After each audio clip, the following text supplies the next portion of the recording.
Hey, One Tree Hill fans. I'm back. Just listened to the podcast and I'm about to start. This is actually one of my favorite episodes as well. I do agree with the ladies on the podcast because there's a lot happens in this episode. And once again, from listening to the podcast, I do get a different perspective that I did not see prior. So let's get into it. I also must agree, the beginning of this episode is so funny because it starts with all of the events that are happening at the end of the episode instead of, starting normally. So I do remember, when I watched this, I was like, wait a minute, did we skip an episode? Because that's what they said on the podcast, and I totally agree with that because this episode is just, all over the place. But I think one of the really cool aspects of that beginning teaser is it's such a warm and fuzzy feeling to see the girls together really enjoying each other. Or, okay, Peyton and Haley, because, spoiler alert, they don't always necessarily get along. But it's nice to see them kind of getting along for a hot minute. And then, of course, when they see Lucas and Nathan together, and it's almost like a Freaky Friday moment. Everybody's switching. I like when Peyton gives Lucas the mix CD, and she's like, don't read too much into it. It's like, does this mean we're dating?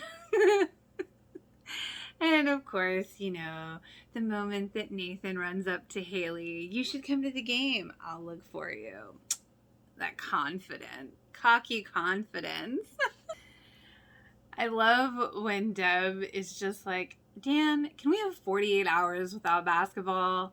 And you see him thinking in his mind, you're right. And I do like when Karen's asking Lucas about the dress and he's like, is this for that Justice League thing?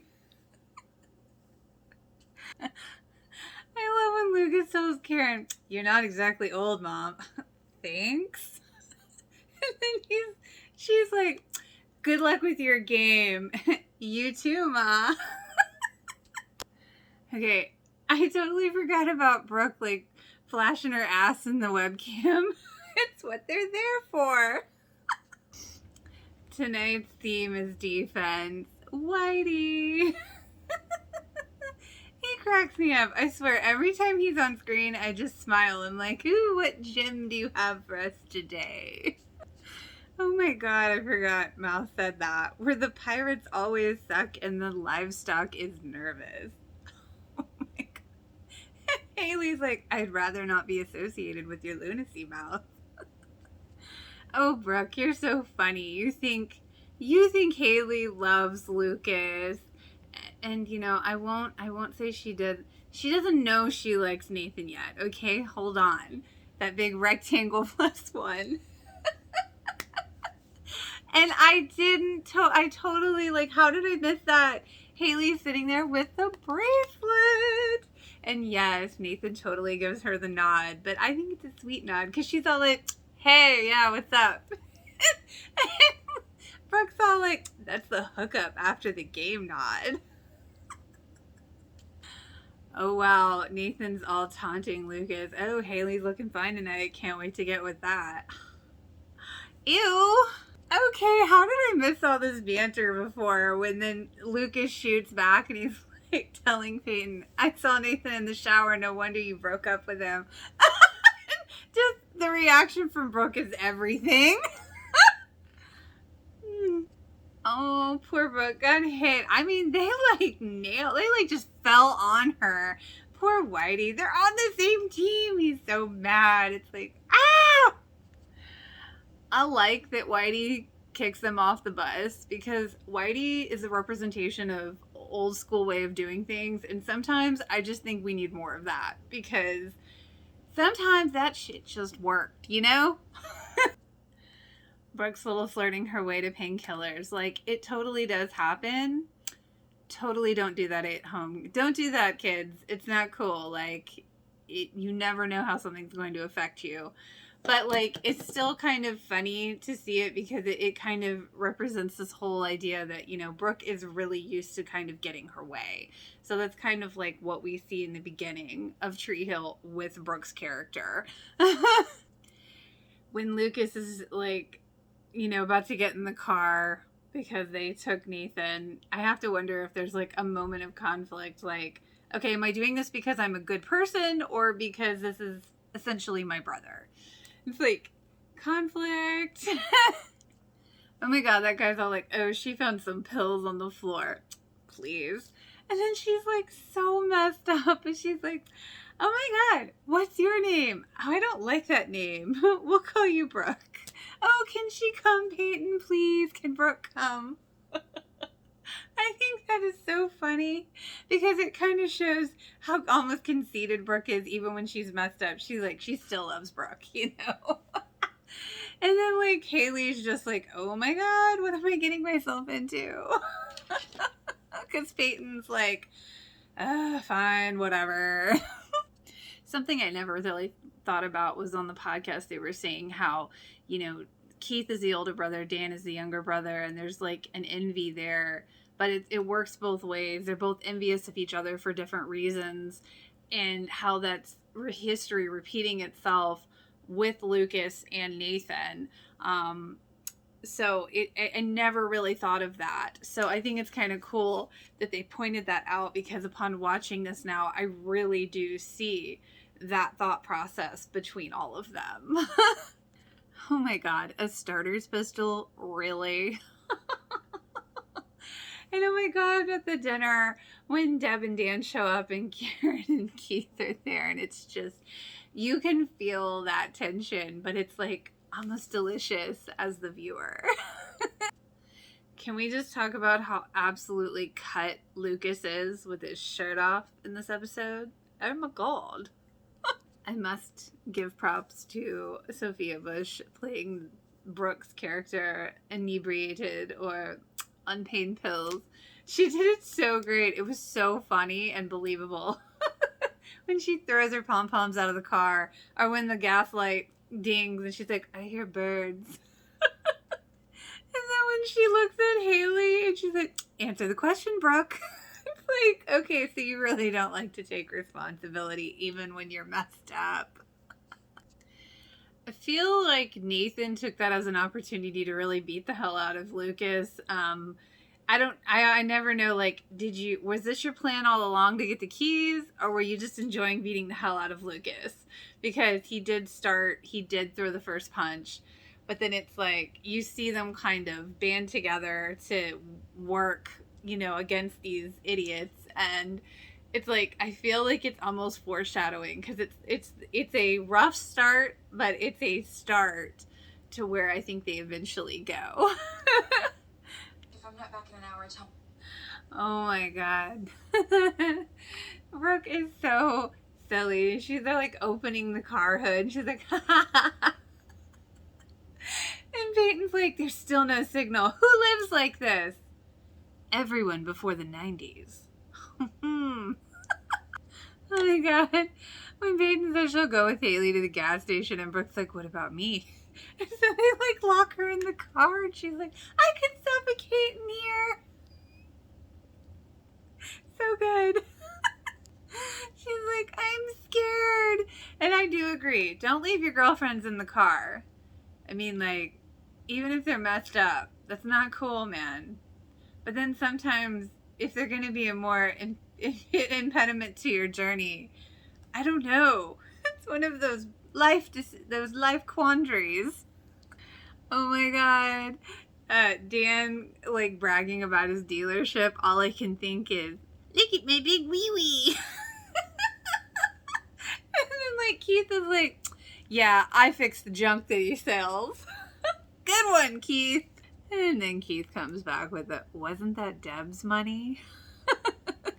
Okay, so I never noticed it, but here in the South, we have these horribly loud, ugly bugs called cicadas, and they make this really loud noise, and along with the crickets and everything else, which, by the way, only come out in the summertime.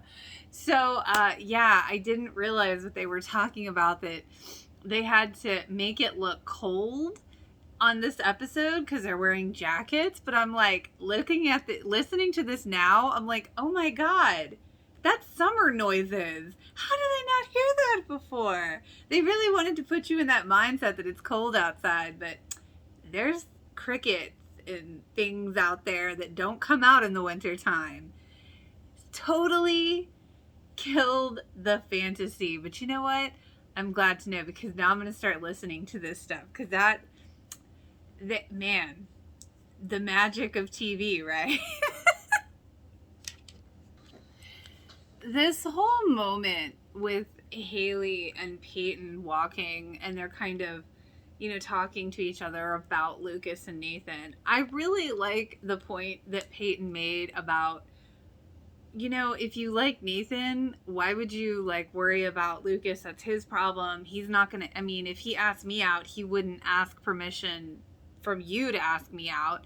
Very good point, ladies. Keep this in mind.